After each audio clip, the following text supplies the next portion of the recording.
If you try and game the system, like putting in that job description into your resume and all that other stuff, you might get to the recruiter, but you're doing it in ways that are kind of like cheating, right?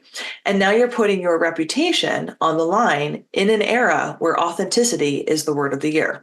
So it's so important to take a step back and zoom out. Kara likes to say this all the time. Zoom out and look at the opportunities for what they are and say to myself, okay, who am I and how can I be unique and showcase my value add that sets me apart?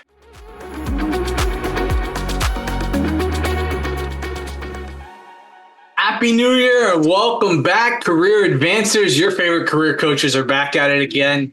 We're here with the next episode of the Career Advancement Academy, and it's a fun little episode we've got today. This whole month, we are talking about how to advance your career and hit the new year with hitting the ground running. We are so excited because this month we are going to be talking about some actionable tips to get your branding on point, your resume on point, and do it authentically. Did you know that last year, 2023, I can't even believe that's been last year. It went by so fast.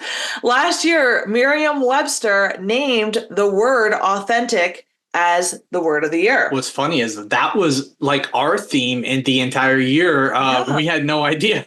Well, we'll have to pay Merriam-Webster their check for it's on the way, Merriam. Just kidding. But what I love about that is it's really a big thing, right? Being authentic is huge in this day and age with social media, with not knowing exactly how to be your authentic self. It's something we've really focused on. We really have been teaching our clients how to not just have a strategic job search, but how to be authentic in doing a strategic job search. And so if that's something that you're looking to do where you're just tired, you're tired of trying to be a different version of yourself in your career, a different version of yourself at work than you are at home, and you're just tired of not necessarily being yourself and having your work take advantage of you, and you want to work at a place where you can authentically be yourself, you are valued for what you bring to the table, and you're paid well as well, then hey, listen up, because this month we're talking about all of that stuff about how you can be your authentic self in your personal and professional branding, how you can really let yourself shine and go after a job search where you can find that company that's really going to value you. Because what we have found is the more authentic you are in your job search, in your career, the more you can really align yourself to your values and your personal value proposition in all areas of your life, you tend to have a more fulfilled life. I 100% agree, and I can't wait to dive in. What's our episode for today? So we're going to start with the thing that most people struggle with when it comes to making a change, which is your resume.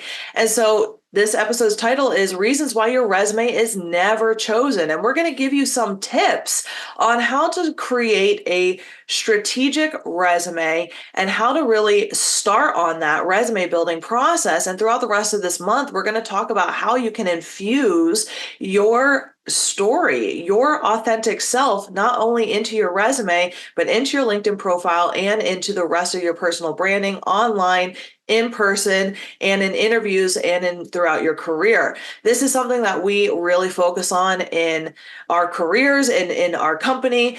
And if you are struggling with this, we will help you do that. Now, I have written over 5,000 resumes throughout my career over the last 10 years. And one of the things that I really love and kind of nerd out about is being able to write resumes for other people and meet with them one-on-one and hear what that authentic story is. Find out what is your special skills, your strengths, your unique value proposition, and create that really exciting document for you. Help translate that onto your LinkedIn profile. And the unspoken benefit is that boost in confidence that you get, where you get to say, yes, this is me, right? But if investing in a resume writer is not for you, well, we have a resume and LinkedIn mini course that will give you all of our templates, all of our best practices. And if that's not for you, well, then this episode is for you, where we're going to give you some tips to make sure that you can start tackling your resume on your own. I love it. I think it's going to be so important to when you're building your own personal brand to make sure when you're standing out in the job market that really it's that unique combination of your skills and experiences that define really your professional image that we're looking to bring to the table. Yeah, absolutely. And as you know, and we're going to kind of go after this, it's hard to stand out in a job market, right? Especially when you're up against applicant tracking systems, you're up against hundreds and hundreds and hundreds of other candidates that are applying for the jobs that you're applying for as well. You're up against recruiters who are overworked and only scanning your resume for about 6 seconds.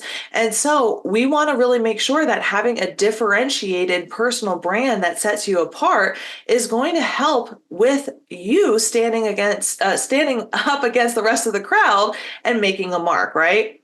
Yeah, I think it's really going to be important when we're going through this process to realize that our resume is just not a document, but it's a strategic tool that reflects every part of our personal branding. Yeah, absolutely.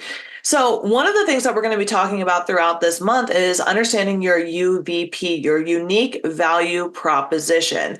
I've written a Forbes article about this. I talk about it tomorrow in our YouTube video, but really your UVP is a clear statement that describes what makes you the ideal candidate, how your skills can solve the employer's need, and what distinguishes you from the competition. Why I think that this is such a powerful thing, and if you're listening to this at the beginning of the year, it's a great thing for you to define and really embody as you go throughout either a job search or as you advance in your career or just in general as you define your personal branding, because of the fact that it's going to set the style, tone, and content of your resume, but also it's going to help you differentiate yourself from your competition and figure out what your personal brand is. I love it. I think it's so important because we all like to tell a story in some way, shape, or form every single day, from the clothes we put on to the attitude that we present for how we talk to people. Well, that's what our branding is doing. Our unique value proposition is stepping in the door with you. It's almost beating you to the punch, and your unique value proposition has to be clear. It has to be understood, and people need to get it when they see what you bring to the table. Yeah. And so usually a unique value proposition is in a similar formula, like I help target audience achieve specific results by providing unique services and skills, right? That's a very basic formula, but how you develop that is really going to be diving into your values, what's important to you, your style, your experience, your skill set, your history, right? All of those things. And we're going to dive into that into the YouTube video that I put out tomorrow. So definitely check out that. And we'll talk a little bit about that in the upcoming weeks. But this is going to also set the tone for your job search and for your resume as you go through and start building this out, right? So for instance, if you're a marketing executive, a great UVP might be, as a seasoned marketing executive, I elevate tech startups' brand presence, driving a 30% increase in online engagement through innovative digital strategies, right? So here's who I am. I help this target audience achieve these results by providing these services, right? That's also what we do as entrepreneurs, right? We help high achievers and leaders live impactful lives, starting with their careers through our executive career coaching and resume writing services, right? So that's our UVP too. So this is something that you can kind of come up with as you are developing it. But now as we go through and start building out your resume, we want to create this resume that is brief, it's clear, and each bullet point is going to help strengthen that UVP, right? It's going to help support that. It's almost like we're writing a story about our career, and each like bullet, each experience is like a different chapter, right? And we're supporting the main overarching story that we're looking to tell people. Yeah. And I love that's really what we're trying to do here, because that makes your story unique. Mm-hmm. You're not the same as all those 200 plus other applicants, thousands of applicants that you're seeing in the marketplace. Yeah, exactly. And so what Jack is saying with storytelling is that each of these bullet points, they tell a story that support your UVP. And this is going to be one of our biggest tips, right? So a lot of times when we review people's resumes, because anyone who wants to potentially work with us, they get a free consultation. You can go to our website, optimizedcareers.com, and you can book a free call and you'll be talking to one of us, which is fantastic. But one of the things that we will do for you on that call is take a look at your resume and we'll give you our honest opinions. And one of the things that we see all the time is that most of the bullet points on there tell the what, right? They talk about the what you have done in your career. And that's common, right? It's almost like the easiest thing to do is take your job description of what you've been given when you were hired for that job and kind of regurgitate it onto your resume, right? The problem with that is that it doesn't necessarily tell the story. It's a little bit boring, right? And it doesn't really speak to the impact or your uniqueness and the value that you can provide at the company, right? Yeah, I also think it kind of it almost, if anything, could step you back in the eyes of somebody vetting you for the role. Because if we're not providing scope, if we're not providing some key points for them to understand the metrics, the strategy, the what you had to do to achieve that result, they could tend to see you as a little bit more junior. Exactly. And so one of the things that we really want to make sure that you're doing is capturing your impact and the value you provide. So how do you do that, right? Yes, you can absolutely use old job descriptions for valuable insights, but one of the best tips that I give all the time, you've heard me talk about this on the podcast before, is to create a kudos folder. So this is the first week of January. If you do not have a kudos folder, guess what? You have a new opportunity this year to start creating a kudos folder. So what is a kudos folder? It is going to be a folder where either virtually or in a notebook, you're keeping track of all of the results, the impact, the value, the compliments, the achievements that you have done throughout your career. You're keeping note of that. Because when those things happen in real time, like say you complete a great project at the end of this month, it's going to take you 5 minutes to write that down in a notebook or take a screenshot of the email from your boss saying great job and throw that into a folder somewhere. Whereas at the end of the year, when you're doing your performance review or you're looking to do your resume, you're going to be like, I don't even remember what I did in January, right? So I always recommend taking the 30 seconds that you have in real time and putting that all somewhere. This is going to really speak to and help not only be a confidence booster for you, but speak to the impact and the actual real results that you have done. Finally, or not finally, but next, we're going to talk about the formula of writing bullet points, right? Instead of just talking about the what you did, you're going to really want to write those bullet points to be the what you did, how it was done, and most importantly, the why. Why did you do that? Why is it so important, right? Yes, you did all of those things, but most of the time you did it for a result. You did it for a purpose. Was it to increase efficiency or productivity? Was it to save money? Was it to drive money and revenue? Was it to help make the team better or increase communication, right? All of these things are really important, and it's what hiring managers are looking for. They're not looking for you to do a task. They're looking for you to come in and do a task in order to get a result, right? And I think really we're psychological creatures. When we see the language of what we're looking for, it leads us quicker to get and make the move to get there. And if we're not providing this type of language for our people who are vetting us very, very quickly, they might miss it. Yeah. They might not necessarily see what we want them to see. Yeah, absolutely. And one of the great ways if you're struggling with making some of these bullet points is to really make sure that you're asking yourself these questions. So make sure to pause this and come back to it so that you can really ask yourself these questions, right? What were some of my most significant projects? What was I really proud of? What were some of my biggest challenges? Right? What did I spend the most time on? To answer that how, right? The how part of those bullet points, how did I accomplish that thing? What were some of the biggest challenges we overcame? Who did I need to work with in order to achieve that outcome? Maybe there was some software involved. What software did I have to work with to get that result? What approvals did I need to get that? How much time did it take me and what was the budget? And to get to the why and those results, really just asking yourself, why did I do that thing? Why was it so important? What was the point? What was the expected outcome? Did I do better? Right? Those things are really, really important. And so all of these things are things to keep in mind when you're telling that story. Some of the other tips that we wanted to give you is really about how the job search is versus on Google versus how to be strategic in your job search, right? We talked about authenticity versus strategy. When it comes to applying online, we're going to go back to what we have seen time and time and time again. You've probably read articles about people getting so frustrated about applying online. Well, when you apply online, there's this thing called an ATS, an applicant tracking system. Those applicant tracking systems are going to scan your resume in comparison to the job description.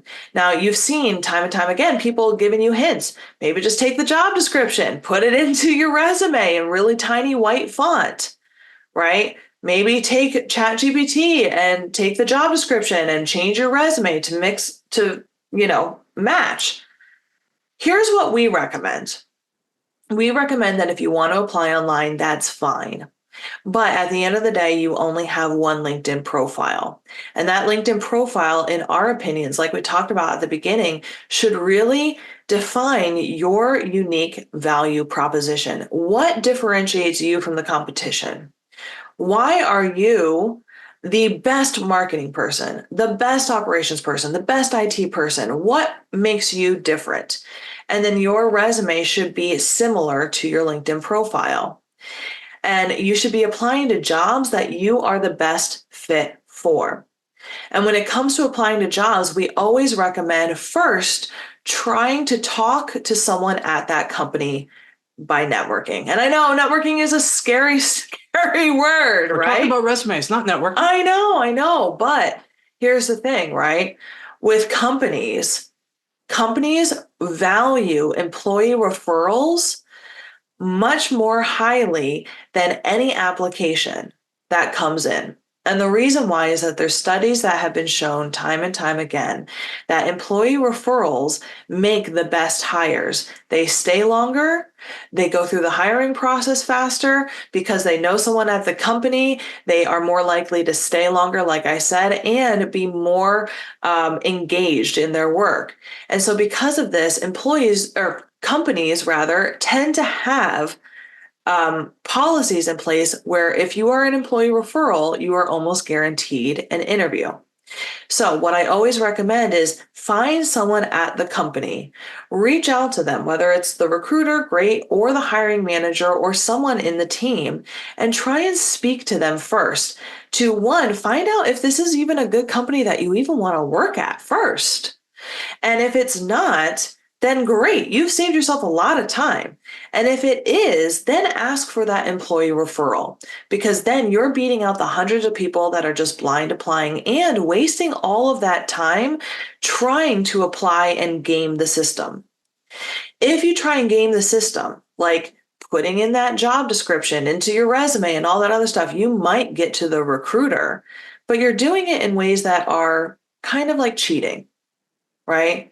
And now you're putting your reputation on the line in an era where authenticity is the word of the year. Do you mind if I butt in here for a Please, second? I would love for you. So one of the things that we've heard recently from talking to some of our from our friends that use the applicant tracking system, recruiters, they are starting to not trust resumes because of the rise of AI. They're intelligent. They know all of 2023 that resumes were being leveraged creation of AI. Well, now all of a sudden, maybe they don't feel that you're being so truthful because your resume matches the job description to a T. And they go to your LinkedIn. It's not the same. Don't quite line up the same. So now they're not reaching out to you to set that screening call. And part of the issue is, what are you going to do? Change your LinkedIn for every application you send out? By the time somebody looks at it, you won't have time to do that. Yeah. And you'll never keep track of which version of yourself you've got out there.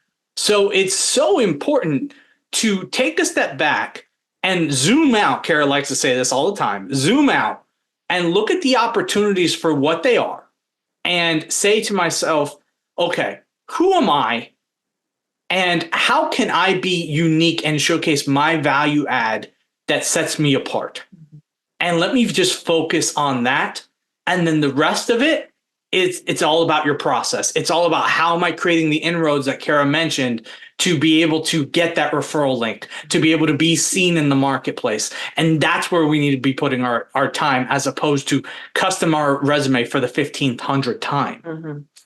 In the end, like Jack is saying, and in this day and age, with the word authentic being such a key critical thing, and employers and companies wanting authentic people who can drive results, a lot of times when you're hearing these recommendations of trying to beat the system, it's a very short-sighted approach. It's a very short-term approach, and it's only getting you to the first step, which is to the recruiter. And as much as I love recruiters, I was a recruiter, that again is just the first step.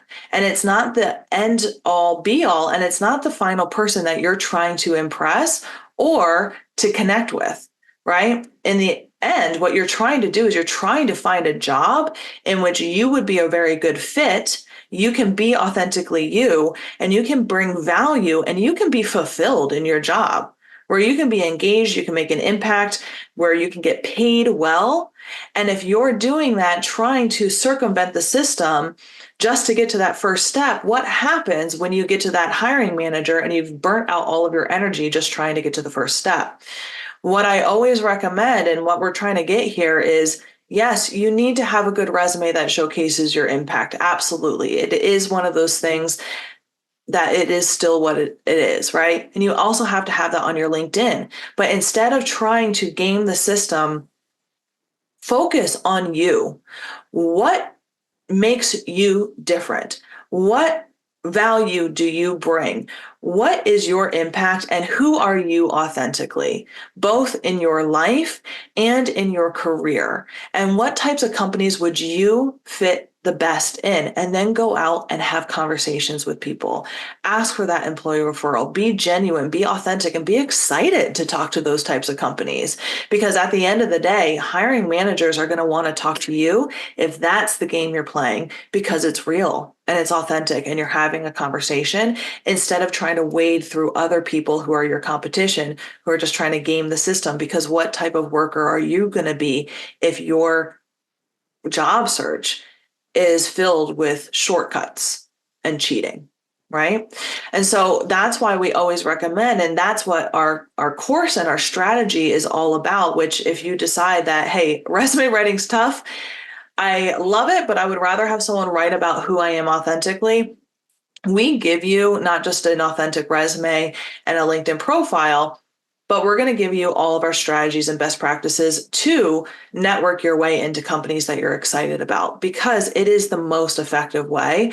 And it's a way where you are taking care of yourself and you're learning about who you are authentically and making genuine connections that last for the rest of your career instead of focusing on the short term. And that's what we recommend. We found it to be the most successful. We always want you to do the thing that's going to set you up for the most success. That's long term, and that's really what we're all about here. We are optimized career solutions after all. Absolutely. And there's such an importance towards having that streamlined story, right? That career summary, that first impression on your resume. But also we need to use the STAR method when we're talking about our branding to showcase those achievements and make sure that they're quantifiable. And that's really what we want to be able to do. That's where the kudos folder does come into play. Mm-hmm. But there's so much more that goes into this job search than just words on a document. And we really want you to be able to find that alignment in your process for jobs and companies that align and are going to make you feel fulfilled moving forward. Absolutely.